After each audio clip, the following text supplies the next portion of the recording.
Smart Fox หรือระบบเลี้ยงกบอัตโนมัติเป็นนวัตกรรมที่ตอบโจทย์เกษตรกรผู้เลี้ยงกบช่วยให้เกษตรกรสามารถจัดการบ่อเลี้ยงได้ง่ายยิ่งขึ้นมีระบบการจัดการที่ดีมีประสิทธิภาพควบคุมการทำงานผ่านระบบโปรแกรมอัตโนมัติ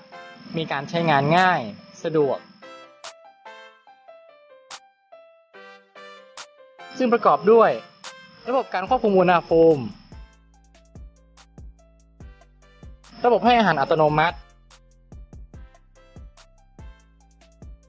และระบบเปลี่ยนถ่ายน้ำอัตโนมัติซึ่งจะช่วยลดการใช้แรงงานคนแก้ปัญหาน้ำในบ่อเลี้ยงเน่าเสียส่งกลิ่นเหม็น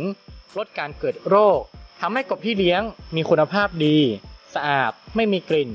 อีกทั้งยังสามารถผลิตกบนอกฤดูจำหน่ายในราคาที่สูงขึ้นได้อีกด้วย